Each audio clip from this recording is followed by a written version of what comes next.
Dumating ng tagsibol at isinasagawa ng Russia ang opensibang tatapos sa digmaan. Sa wakas, may mapagtataguan na at gumaganda ang panahon. Pero pareho pa rin ang sitwasyon kay Putin. Inuutosan niyang sumugod, namamatay ang mga sundalo niya. Katatapos lang ng pinakamalalang buwan ng Russia sa digmaan, habang pinakamaganda ito para sa Ukraine dahil pumalya ang opensiba at nasusunog ang makinang pandigma ng Russia. Record na dami ng nasawi, bagong milestone, at napakabagal na pagsulong na parang walang ginawa ang Russia buong Marso. Lahat ito ay kabiguan para kay Putin na tatalakayin natin sa video. Magsisimula tayo sa ginawa ng Ukraine para gawing pinakamasamang buwan sa digmaan ng Marso 2026 para sa mga puwersa ni Putin. Pwede nating buodin sa tatlong salita. Tinamaan ng Ukraine ang lahat. Habang sinisimulan ng Rusya ang opensiba sa tagsibol para sa tagumpay ni Putin, pinapalakas ng Ukraine ang estratehiya ng malalayong pag-atake na hindi inaasahan ng Rusya. Tinamaan ang mga estratehikong target sa buong Rusya sa tinatawag ng Euromaidan Press na March Harvest. 5 pabrika, 10 oil refinery, mga planta ng langis at air defense ay nawasak.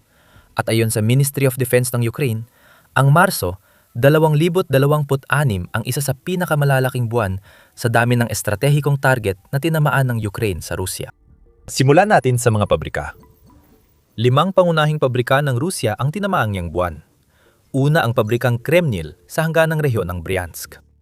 Kilala bilang isa sa pinakamalalaking microelectronic na kumpanya sa Rusya. Dito sa pabrikang ito, ginagawa ng Rusya ang mga microchip na inilalagay nila sa kanilang mga balistikong misil na Iskanda, pati na rin sa kanilang mga air defense. Sinira ng Ukraine ang pabrikang ito sa pamamagitan ng pagsira sa isang production building at isang component warehouse na ginagamit para imbakan ng mga kagamitan na kailangan ng Rusya para gumawa ng chips ng kanilang mga missile. Bumagsak ang supply chain ng missile ng Rusya dahil sa isang attack. Sa susunod na 6 na buwan, hindi kayang gumawa ng Rusya ng microchip para sa marami sa mga missile nito. Kailangang matapos ang pagkukumpuni. Dahil malapit ang Bryansk sa Ukraine, malamang na nagmamasid ang SBU at maghihintay hanggang umabot sa isang tiyak na yugto ang pagkukumpuni ng Rusya bago magpalipad na naman ng 1 o 10 drone para sirain ang Kremnil plant. Isa lang yan sa 5. Sa Ulyanovsk, tinama ng Ukraine ang Aviastar aircraft plant, winasak ang silungang may climate control at ilang mga eroplanong Il-76 at Il-78 na nakaimbak doon. Ayon sa Euromaidan Press, gumagawa at nagme-maintain ng mabibigat na transport aircraft ang Aviastar, kaya malaki ang epekto ng pagkawala nito sa lohistika ng Rusya. Walang mabibigat na kargamentong eroplano, kaya mababagal ang pagdadala ng gamit at tropa sa Rusya at Ukraine. Dagdag pa rito, pininsala ng Ukraine ang isang planta na nagpapanatili sa mga aerial refueling tanker ng Rusya sa maayos na kondisyon. Makikita natin ang epekto sa lakas simpapawid ng Rusya. Patuloy ang pag-atake sa 123 aircraft repair plant sa Staraya Russa, Novgorod Oblast, Rusya. Bumagsak pa ang mas maraming mga atake ng Ukraine at tinamaan nila ang mga hangar na nag-iimbak ng Il-76 na eroplano, pati na rin ang mga eroplano ng missile defense at ang mga storage facility na ginagamit ng Rusya para panatilihing ligtas ang kanilang mga anti-aircraft missile. Isa na namang dagok ito sa mga pasilidad ng pagpapanatili ng eroplano ng Rusya na nagpapabigat sa kanilang internal na lohistika. Kasunod ay ang Alchevsk at ang metallurgical plant na kapangalan ng Rion.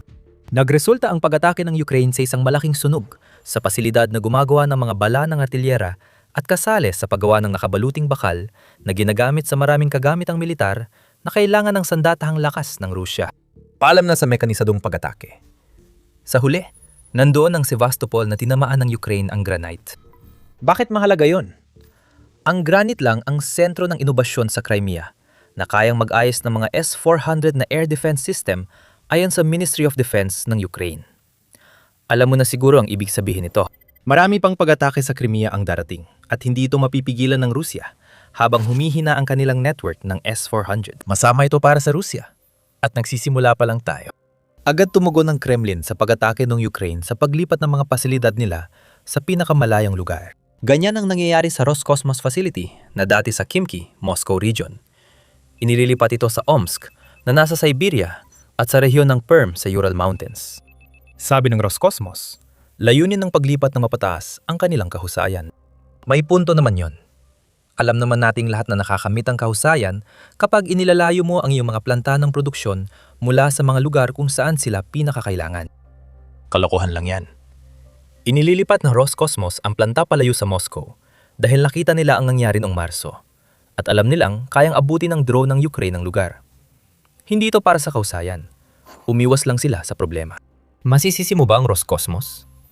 Wala namang palatandaan na bumabagal ang Ukraine sa mga pag-atake nito sa industrial na complex ng Russia. Noong Abril 4, iniulat ng United 24 Media na muling matagumpay na inatake ng mga drone ng SBU ang Alchevsky Metallurgical Plant na nabanggit kanina. Pangalawang tama na ito sa loob ng isang buwan. Patunay na may estratehiya ang Ukraine.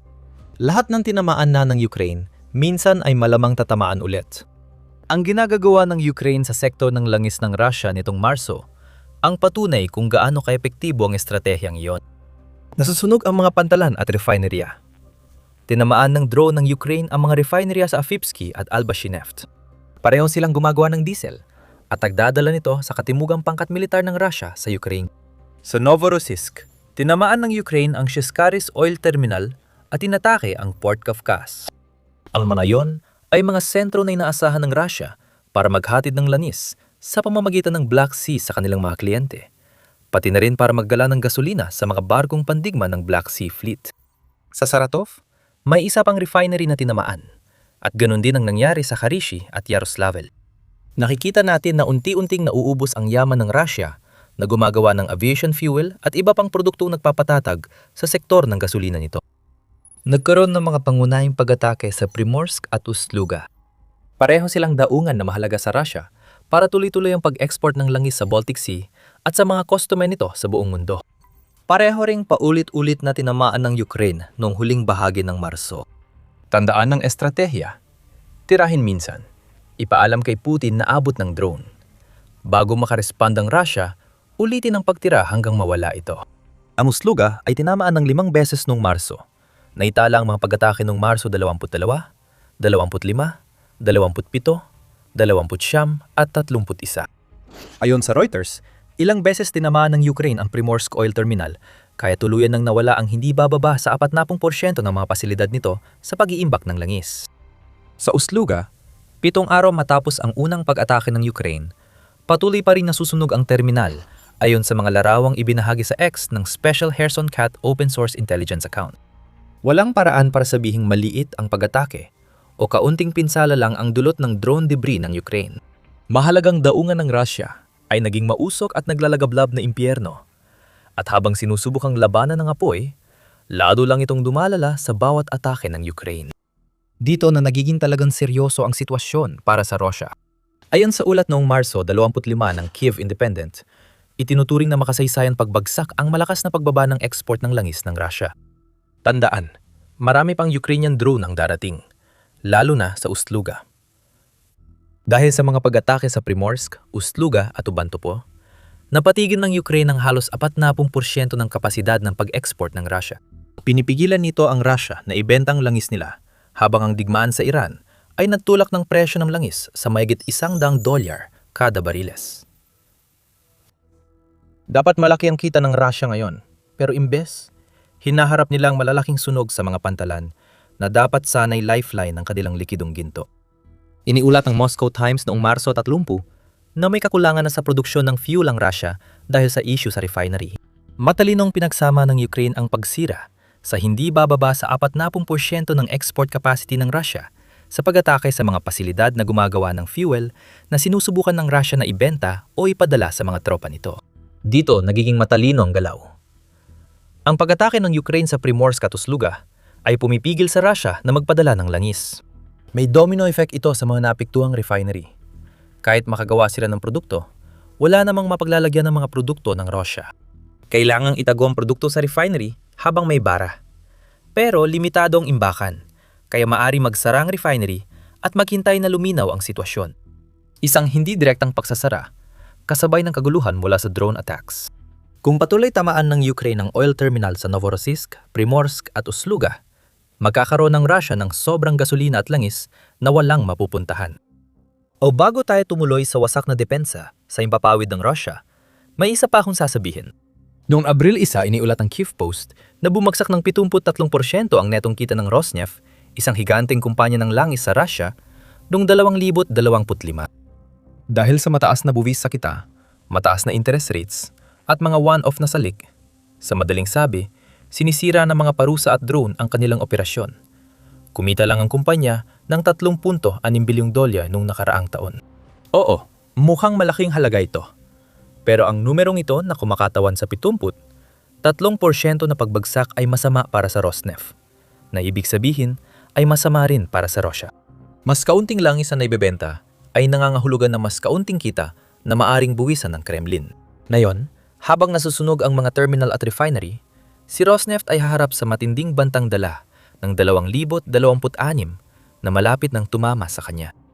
Hindi pa natin napag-uusapan ng air defense, pero malinaw na naging masama ang Marso 2026 para sa Russia sa digmaan kontra Ukraine. Marami pang darating. Pero bago yan, paalala lang na pinapanood mo ang The Military Show. Kung hindi ka pa nakakapag-subscribe, na yan na ang tamang panahon para pindutin ang button na yan para hindi mo mamiss ang kahit isa sa aming mga video. Balik tayo sa air defenses. Maraming nawala sa Russia dahil sa mga pag-atake ng Ukraine noong Marso. 12 300 at sapat na raang air defense systems ang nawasak ngayong buwan. Pareho itong long-range air defense systems na gamit ng Russia para pabagsakin ng drone at missile. Hindi nila nagampanan ng maayos ang tungkulin. Hindi sana malakas ang naging tama ng Ukraine sa Russia nitong Marso kung nagawa nila. Mas gusto pa rin ng Russia na meron sila, pero ngayon, wala na sila. Kasama rin sa mga nawala ang 10 medium at short-range Russian air defense systems gaya ng Tor, Tor M-1, Pantsir S-1, Tunguska, at iba't ibang bersyon ng Buk units. Lahat ng ito ay ginagamit ng Russia sa kanilang malapit at malalayong likurang bahagi para labanan ng mga drone ng Ukraine. Ang kabalintunaan, syempre, ay ang mismong mga drone na dapat pinipigilan ng mga air defense na ito ang siyang nag-aalis sa kanila sa digmaan. Dagdag pa, tandaan mo ang Crimea. Maintindihan kung nakalimutan mo na dahil sa sunod-sunod na pag-atake nitong Marso, pero sinira rin ng Ukraine ang repair at maintenance facility ng mga sapat na raan ng Russia. Makikita nating pinapabagsak ng Ukraine ang iba't ibang antas ng air defense ng Russia. Hindi lang basta sinisira ang iba't ibang unit ng depensa. Tinatarget din ng Ukraine ang mga pasilidad ng pagkukumpuni, kaya hindi na makakabalik sa labanan ang mga sirang unit ng Russia. Mahalaga ang pag-atake sa air defense dahil nagbubukas ito ng oportunidad para sa iba pang nabanggit sa video. Nasusunog ang mga pabrika at oil refinery dahil ginugo ng Ukraine ang malaking bahagi ng Marso sa pagbukas ng mga ligtas na aerial corridor. Halos kasindami ng panahong ginugol nito sa pag-atake sa mahahalagang pasilidad na iyon. Komplikadong estratehiya ito na ginagamit ng Ukraine laban sa mga sinakop na teritoryo at sa loob ng Russia. Ibinida ng Kiev Independent ang bagay na yan. Ayon sa pagsusuri ng 1,530 na bripikadong pag-atake ng Ukraine sa Russia at mga sinakop na teritoryo mula Hunyo 2025 hanggang Marso 2026, natuklasan na 470. Dalawa sa mga pag-ataking yun ay nakatuon sa mga infrastruktura ng air defense. Ilang daan pang tumarget sa anti-access at aerial denial na gamit gaya ng electronic warfare at command system. Malinaw ang paghina ng air defense ng Russia, kaya nasusunog ang oil terminal at nasisira ang mga pabrikan nila. At para lang maglagay pa ng asin sa sugat ng air defense ng Russia, lahat na nito ay nangyari sa Russia sa buwan, kung kailan mas magandang naging performance ng air defense ng Ukraine kumpara sa mga nakaraang buwan. Ayon sa Defense of Ukraine X account, tumaas ng 7.7% puntos ang kahusayan ng air defense ng Ukraine sa nakalipas na 4 na buwan. Sa ngayon, nasa 8.7% ng kahusayan ng Ukraine mula sa 80.2% noong Disyembre. Layunin nitong maabot ang 75% kahusayan gamit ang Western Air Defense at sariling kagamitan gaya ng interceptor drones laban sa Shahid-type drones ng Russia. Mas gumagaling ang Ukraine sa pagdepensa sa himpapawid, habang mas marami kaysa dati ang ganitong mga bantang panghimpapawid na hinaharap ng Russia. Kaya naging pinakamalupit na buwan ng digmaan para sa Russia ang Marso 2026. Nakuha ko.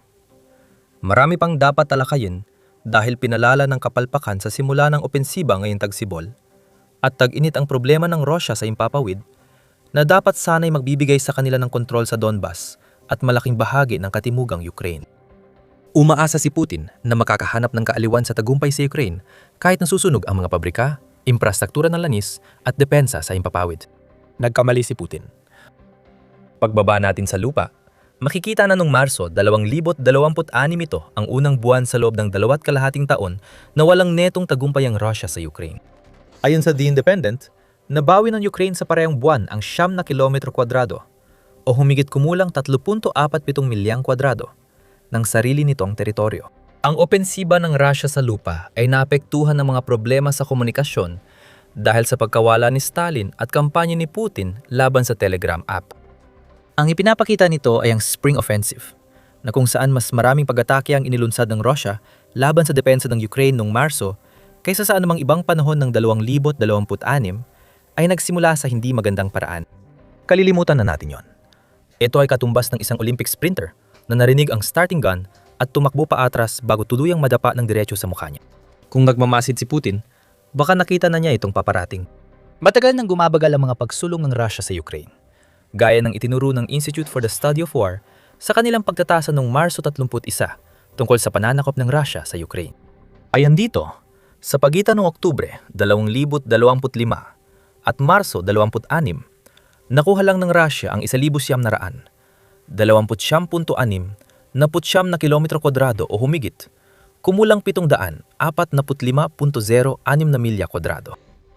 Mababa na ang bilang na yan, pero mas maliit pa kumpara sa panahon ng Oktubre 2024 hanggang Marso 25, kung kailan nakuha ng Russia ang 2,700. 16 tuldok, 57 na kilometro kwadrado o humigit kumulang 1,048 tuldok, 87 na milya kwadrado ng Ukraine. Huminto na ang puwersa ng Russia sa lupa kahit nagsimula na ang Spring Offensive. Nabot na nilang isang malagim na milestone. Habang dumarami ang ipinapadala ni Putin sa giyera, umabot na sa 1.3 milyon ang kaswalti ng Russia. Ayon yan sa Minfin, na naglalagay ng opisyal na bilang sa 1,303,000 at 3,550 kaswalti hanggang Abril 5. Iyan ay isang napakalaking bilang ng mga kaswalti. Mas marami ito kaysa kaswalti ng kahit anong makabagong militar. Ang US at mga kaalyado nitong koalisyon ay nagtala ng 3,486 na nasawi sa Operation Enduring Freedom sa Afghanistan, ayon sa Help the Heroes charity ng UK. Ang operasyong iyon ay tumagal ng 13 taon, mula Oktubre 2001 hanggang Disyembre 2014. Kahit hindi pa isang katlo ng panahon ng pananakop ng Russia sa Ukraine, marami na agad silang kaswalti na parang si Putin ay kalaban ng sariling militar. Malaki ang naging papel ng Marso sa pag-abot ng Russia sa antas na hindi dapat danasin ng modernong militar. Noong Marso 17, nagtala ang Russia ng isang record na araw nang mawala nito ng 1,700 at 10 sundalo na siyang pinakamataas na naitala na yung 2,026. Lalalala pa ito para kay Putin.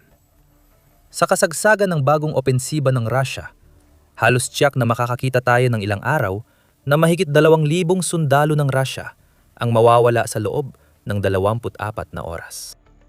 Lumalala pa ito dahil sa Marso, mas kaunti ang voluntaryong nare-recruit ng Russia kaysa sa nalulugi nila sa labanan. Ayon sa United 44 Media, noong Abril 1, umabot sa 80,000 ang kumpirmadong pagkawala ng Russia mula Enero hanggang Marso 2026. Posibleng mas mataas pa sa 100,000 ang totoong bilang dahil ang binilang lang ay mga pagkawala ng Russia na nakumpirma ng Ukraine sa kamera. Sa parehong ulat, 80,000 lang ang bagong sundalong na-recruit ng Russia sa panahong yon. Ibig sabihin, malayo pa ito sa target na 400,000 recruits pagsapit ng katapusan ng 2026 at hindi natutugunan ang target habang dumarami ang namamatay. Walang maganda para kay Putin sa mga ito. Paano tumugon ang bigong pangulo ng Russia? Kung iniisip mong babaguhin niya ang paraan ng Russia o gagawa ng kahit ano para mapahinto ang sunod-sunod na pagkawala sa labanan at sa loob ng sarili nilang teritoryo, ibig sabihin hindi ka nakikinig nitong nakaraang 4 na taon.